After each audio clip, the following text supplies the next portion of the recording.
Hello everyone, welcome back to Nayana Gopi vlogs. ಇವತ್ತು ನಾನು restaurant ಸ್ಟೈಲಲ್ಲಿ ಒಂದು ಒಳ್ಳೆ ರೆಸಿಪಿ ತೋರಿಸೋಣ ಮಶ್ರೂಮಲ್ಲಿ ಅಂಥೇಳಿ ಬಂದಿದ್ದೀನಿ. ಸೊ ಮಶ್ರೂಮ್ ಕಬಾಬ್ ಮಾಡೋಣ ಅಂತ.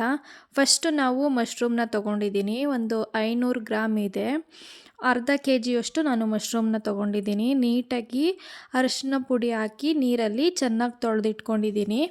ಈ ರೀತಿಯಾಗಿ ಕಟ್ ಮಾಡ್ಕೊಂಡಿದ್ದೀನಿ ತೊಳೆದ್ಬಿಟ್ಟು. ನೆಕ್ಸ್ಟು ನಾನೊಂದು ಪಾತ್ರೆ ತೊಗೊಂಡು ಅದರಲ್ಲಿ 2 ಸ್ಪೂನ್ ಆಗೋಷ್ಟು ಕಾರ್ನ್ಫ್ಲೋರ್ನ ಹಾಕ್ತಾಯಿದ್ದೀನಿ ದೊಡ್ಡ ಸ್ಪೂನಲ್ಲಿ. ಆ್ಯಂಡ್ 2 ಸ್ಪೂನು ಅಕ್ಕಿ ಹಿಟ್ಟನ್ನ ಹಾಕ್ತಾಯಿದ್ದೀನಿ, ರೈಸ್ ಫ್ಲೋರ್ನ ಹಾಕಿ.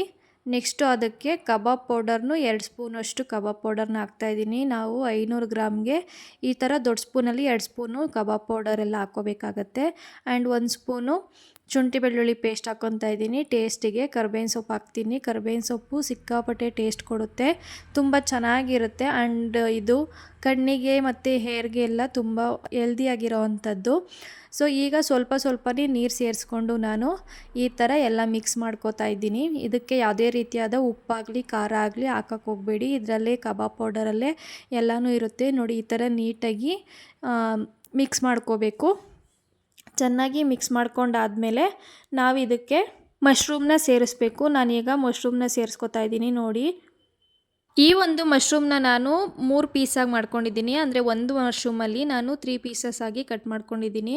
ಯಾಕೆ ಅಂದರೆ ಎಣ್ಣೆಲಿ ನಾವು ಬೇಯಿಸೋದ್ರಿಂದ ಸ್ವಲ್ಪ ಬೇಗ ಬೇಯುತ್ತೆ ಅಂತೇಳ್ಬಿಟ್ಟು ನಾನು 3 ಪೀಸಾಗಿ ಮಾಡ್ಕೊಂಡಿದ್ದೀನಿ ನೋಡಿ. ಈ ಥರ ಚೆನ್ನಾಗಿ ಕಲಸಿಟ್ಕೊಬೇಕು. ಕಲಸಿದ ತಕ್ಷಣವೇ ನೀವು ಎಣ್ಣೆಗೆ ಹಾಕಬೇಕು. ಯಾಕೆ ಅಂತಂದರೆ ನೀರು ಬಿಟ್ಕೊಂಬಿಟ್ರೆ ಫುಲ್ಲು ನೀರು ಥರ ಆಗಿಬಿಡುತ್ತೆ. ಮಶ್ರೂಮಲ್ಲಿ ಏನು ನೀರು ಇರುತ್ತಲ್ಲ, ನೀರೆಲ್ಲ ಬಿಟ್ಕೊಂಬಿಟ್ರೆ ಚೆನ್ನಾಗಿರಲ್ಲ. ಆ್ಯಂಡ್ ಇನ್ನೊಂದೇನೆಂದರೆ ಎಣ್ಣೆ ಚೆನ್ನಾಗಿ ಕಾಯಿಸ್ಕೊಂಡೇ ನಾವು ಈ ಥರ ಒಂದೊಂದೇ ಮಶ್ರೂಮ್ನ ಹಾಕ್ಕೋಬೇಕು. ನಾನ್ ವೆಜ್ ತಿನ್ನೋರಿಗೆ ನಾವು ಕೆಲವೊಂದು ಟೈಮಲ್ಲಿ ನಾನ್ ವೆಜ್ ತಿನ್ನಲ್ಲ ಅಂತ ಅಂದರೆ ಸೊ ಈ ರೀತಿಯಾಗಿ ಮಶ್ರೂಮಲ್ಲಿ ಮಾಡಿಕೊಂಡ್ರೆ ತುಂಬಾ ಚೆನ್ನಾಗಿರುತ್ತೆ. ನಾನ್ ವೆಜ್ ತಿನ್ನಲ್ಲ ಅಂದಿದ ತಕ್ಷಣ ನಮಗೆ ಪಟ್ಟಂತ ನೆನಪಾಗೋದೆ ಮಶ್ರೂಮ್ ಬಿರಿಯಾನಿ, ಕಬಾಬು, ಪೆಪ್ಪರ್ ಡ್ರೈ, ಈ ಥರ ಎಲ್ಲ ತುಂಬ ರೆಸಿಪೀಸ್ ಇದೆ ಮಶ್ರೂಮಲ್ಲಿ. ಸೊ ನಾನಿವತ್ತು ಕಬಾಬ್ ಮಾಡೋಣ ಅಂಥೇಳಿ ಕಬಾಬ್ ಮಾಡ್ತಾಯಿದ್ದೀನಿ. ಸೊ ವೆಜಿಟೇರಿಯನ್ಸು ಸಹ ಏನೇ ಯೋಚನೆ ಮಾಡ್ದಂಗೆ ಈ ಕಬಾಬ್ನ ತಿನ್ಬೋದು. ಬಿಕಾಸ್ ನಾನು ಇಲ್ಲಿ ಯಾವುದೇ ಥರ ಎಗ್ಗಾಗಲಿ ಏನು ಯೂಸ್ ಮಾಡಿಲ್ಲ. ನಾರ್ಮಲಾಗಿ ನಾವೆಲ್ಲ ವೆಜ್ ಏನು ತಿಂತೀವೋ ಅದೇ ಇದರಲ್ಲಿ ಮಾಡಿರೋ ಅಂಥದ್ದು. ಸೊ ಇದನ್ನು ನೀಟಾಗಿ ಫ್ರೈ ಮಾಡ್ಕೊಂಬಿಡೋಣ. ಹಾಕಿದ ತಕ್ಷಣ ನೀವು ಫ್ರೈ ಮಾಡೋಕ್ಕೆ ಹೋಗಬೇಡಿ. ಸ್ವಲ್ಪ ಹೊತ್ತು ಬೆಂದ ಮೇಲೆ ಈ ಥರ ಕೈ ಆಡ್ಕೊಳ್ಳಿ. ಈ ಫುಲ್ಲು ಎಲ್ಲ ಸೈಡು ಬೇಯೋ ಥರ ಮಾಡ್ಕೊಳ್ಳಿ. ಈ ಥರ ಕಲರ್ ಚೇಂಜ್ ಆಗೋವರೆಗೂ ಚೆನ್ನಾಗಿ ಬೇಯಿಸ್ಕೊಬೇಕು. ಇವಾಗ ಇದು ಬೆಂದಿದೆ. ನಾನು ಇದನ್ನು ನೀಟಾಗಿ ಎಣ್ಣೆ ಎಲ್ಲ ಸೋರಿಸ್ಕೊಂಡು ನೆಕ್ಸ್ಟು ನಾನು ಒಂದು ಸರ್ವಿಂಗ್ ಪ್ಲೇಟಿಗೆ ಸರ್ವ್ ಮಾಡ್ಕೊತಾ ಇದ್ದೀನಿ.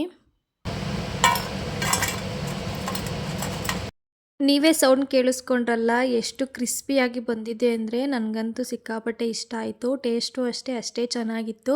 ಇನ್ನಷ್ಟು ಕುಕ್ಕಿಂಗ್ ವಿಡಿಯೋಸು ಮತ್ತು ಟ್ರಾವೆಲಿಂಗ್ ವಿಡಿಯೋಸ್ ಬೇಕಂದರೆ ನನ್ನ ಚಾನಲ್ನ ಸಬ್ಸ್ಕ್ರೈಬ್ ಮಾಡ್ಕೊಳ್ಳಿ. Thank you so much for watching.